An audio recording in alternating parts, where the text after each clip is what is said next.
Hello and welcome to episode 6 of my Resurgence Rise and Conquer special podcast series, Meet the Changemakers, Making Difference in the Challenging Times. I have yet another dynamic and multifaceted personality. We will be discussing more on the COVID-19 impact, how to rise in the current situations and which has gripped the world.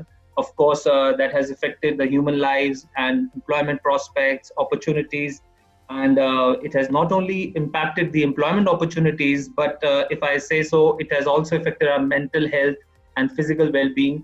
Dr. Ruby Bakshi Khurdi, she is a Global Goodwill Ambassador, award-winning educationist, human resources specialist, impactful TEDx speaker. Dr. Ruby has achieved in so many areas of HR, inclusive and transformational leadership, an exceptionally well-organized and agile individual. She is a true, authentic leader. Thank you so much, Dr. Ruby, for joining me today. Let us talk on the COVID-19 impact, challenges, and prospects. So my first question that is coming your way is, I have seen that you have traveled, you're making impact through your work in so many domains, and you have seen the world and traveled far and wide. The technologies are evolving. We are seeing the way we communicate, that is also evolving. So what major changes you believe that this pandemic has brought in our lives? First of all, thank you so much, Mr. Cole, for inviting me on your platform. My pleasure. And it's really a wonderful platform because you are making an impact by calling the people, by showcasing what they are doing, how they are doing. So even I have been following your channel, so it's great. Awesome. Thank you so much. The world is going through a new you kind of a thing. Like, everyone is discovering their extremes. Everyone has been going through this challenging task and it's not been easy. Nevertheless, having said so, sometimes people just give up. There are a group of people who could not take further and they are like, there's nothing happening. They are getting depressed. As you said, some people are going through the other way, negative side, which is depression, feeling lonely, feeling helpless. In some of the countries, we even read people are committing suicides because of just being themselves. On the other side, seeing the positivity, it has opened a lot of doors. Whenever there's any challenge, whenever there's any physical or natural calamity, it does open other doors, which is how far you can accept the challenge and move on. And in that way, a lot of doors have opened, like, when we talk about like conducting classes using completely online platforms, which was not really acceptable in the past. People would only do if they were having, difficulties in traveling or they were having some handicaps. Or it was always telecommuting was always related to women, Right. They are working from home because they are expecting a baby or they are on a leave. It was always considered in a negative way. But with this pandemic, it has been seen, quite clearly, anything and everything is possible if you take the plunge and bring it on. It's like ask you that being an educationist and in the human resources field as well. So how do you see the education going from here now? Because as I said, with the pandemic, people just went to the extremes to exploring how much they can take. It was not easy. Even as an educationist, I have been conducting my classes both virtually as well as face-to-face. That's my point. Exactly. But during pandemic, what happened was initially I had been conducting classes for people like who were inviting me on their platform. So I had never ever used Zoom myself. Everything was already set up and I was coming, delivering the lecture. It's recorded, it's sent to the concerned people. But with this, most of the education institutions abroad as well as in India or developing countries, they went through this from scratch.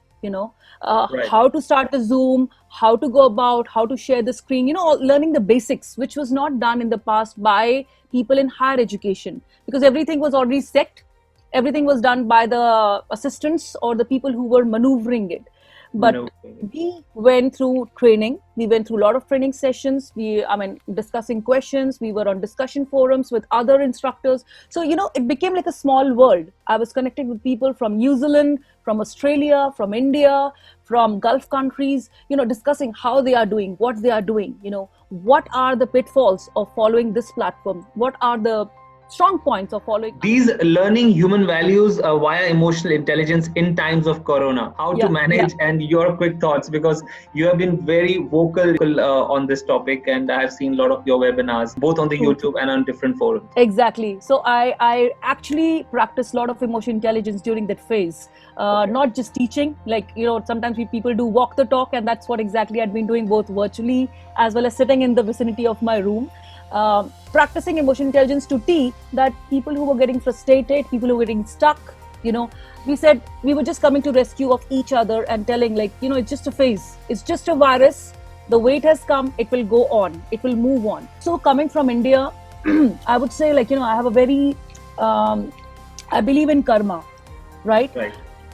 And I'm also talking in terms of when we say human values, like, if you are constantly in the digital world, sometimes you just lose your concentration. You move so much towards the cyber thing that you don't know what is real and what is virtual.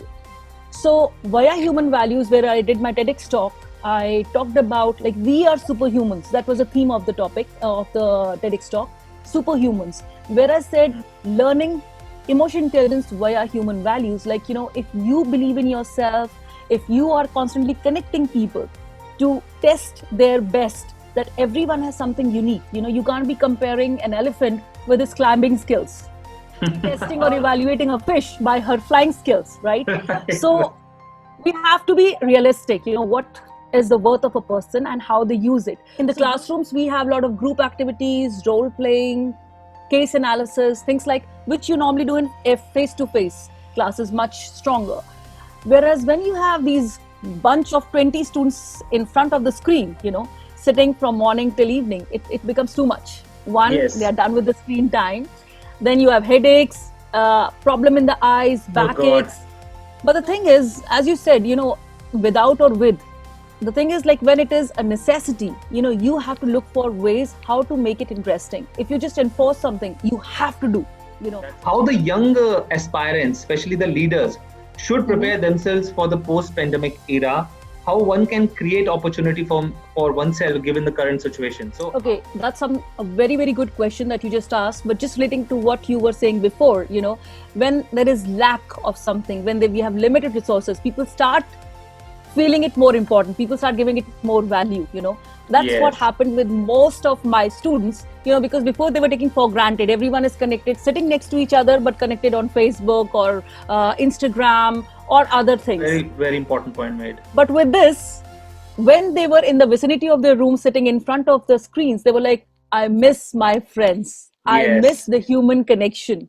You'll be surprised to know that most of my students said, Professor, something, we really miss the actual classrooms. We really miss our friends sitting next to us and we bashing them or, hi-fi and things like that. Right. So pandemic, the question that you just asked, like, a lot of people have already started looking for jobs, because most of the students, they lost jobs, they lost their internships.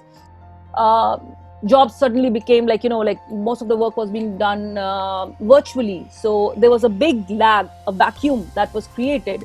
So now what we are doing is, as educators, we are telling students to connect more and more on professional networks, find good collaborations, try to see, with their alumni, get in touch with the alumni or with the networks to see how they can benefit, what they can do.